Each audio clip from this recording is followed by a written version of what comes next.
Hello, good people. Welcome back to yet another video here at your favorite channel of your choice, Saint TV. Zita rangu ndinonzi Uncle Saint, Sekuru Saint.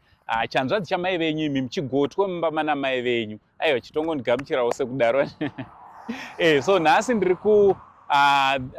ndiri kunonzi kuGuruve anditi. So Guruve it is found in the northern parts of Zimbabwe, northern side of Zimbabwe. So ndiri kunorth kutaura kunoku. Ameno vari kusouth, south iri kuside kupi. Ameno ndudze kusouth, vari kusouth vari southern part of Zimbabwe ndekupi.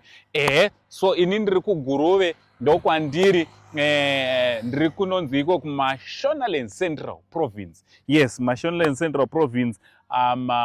So kubva kuHarare kusvika panapa ndiri panapa, it's 153 kilometers. It's exactly 153 kilometers, meaning that you have to drive for just over 2 hours. That is if you are driving from Harare. Kana uri kuya your own vehicle. And of course, kana uri kukwirawo mabhazi anozo stretch out kana kusvika even kuma 3 hours. Why? Because anofamba achirenga, achimira, achitsvaga, achiita ma pick and drops. But kana uri kuya nemotikari, just over 2 hours. Uchifamba ne speed inotenderwa pamugwagwa. So nhasi ndatirega ndimbouya kuno ndimbokuratidzaiwo kuti muGuruve makamira sei. muGuruve makamira sezvizvi pasenta pachona it's not pana kunyanyonaka ndochokwadi handiti. It seems like hapasi kunyatsogadzirwa zvakanaka. Makomba ari paakawandisa handiti.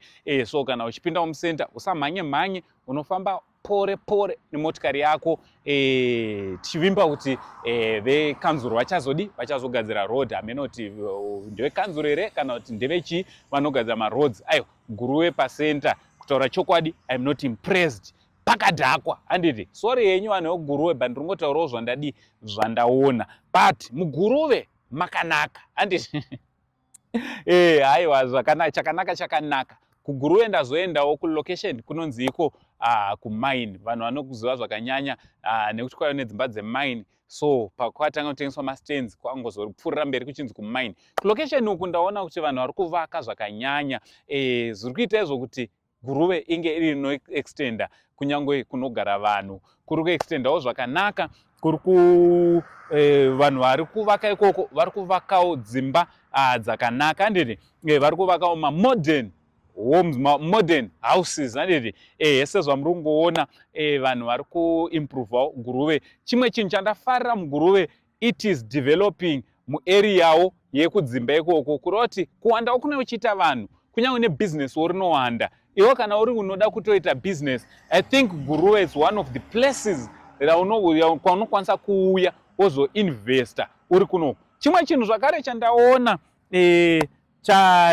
chandafarira ndekuti even mastands avo achiri kutengeka. Maprizes ndafamba ndichibvunza individuals, ndabvunzawo malandlord. Umwe akandiudza kuti pangu ndakapatenga 1.8, umwewo akataura kuti pangu ndakapatenga 2000, vamwewo 2.5 ndo maximum, hapana adarika 2.5. Kureva kuti with just 2500 USD you can get a stand, handiti, a residential stand panenge panewo magetsi kulocation handiti. Wobva watanga kuvaka with just 2.5 you can get 450 square meters dzako kuGuruve, then wototanga kuti todi kutovaka.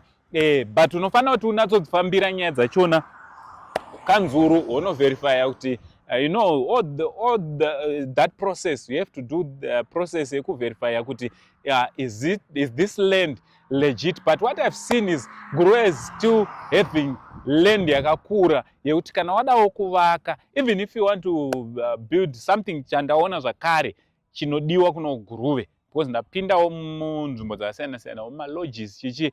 Ukavaka a very good lodge, aiwa kuno kunotora mari handiti. Unatsoisawo zvinhu zviri up to standard, uchinatsoonawo zvinhu zvirikufamba, uchinatsoisawo zvinhu zvikudiwa nevanhu zvinokwezva. Aiwa, you can make money in Guruve. So Guruve, as for business, I've noticed kuti aiwa kuchiri nemakomba akawanda ekuti ukanatsouya ukamira ukatarisa zvakanaka, gap rekuita mari muGuruve unogona kuriwana. But unofanira kutanga wanatsouya woita ma-investigations ako. Inapa ndiringotaura zvandaonawo around. chinhu chandisina kufarira chete pacenter pawo pacenter pawo whoever ari in authority ka ngaitewo plan at least ongovharavha kana kutogredha katara kachona kese because katara ikako kari kurwadza kufamba.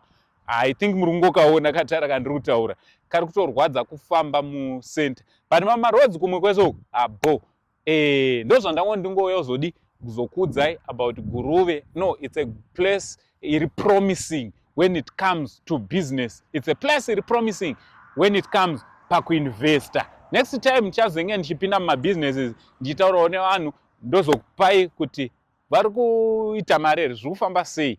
Why ndiri kudai? Why am I doing this video?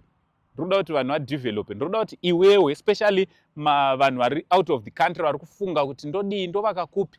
Aiwa, kuGuruve it's a good place, it's a nice place yekuti unokwanisa kuuya nemari yako isina kumbonyanyowanda ouya wotenga a piece of land wodevelopa zvinhu zvako zvichitofamba zvakanaka.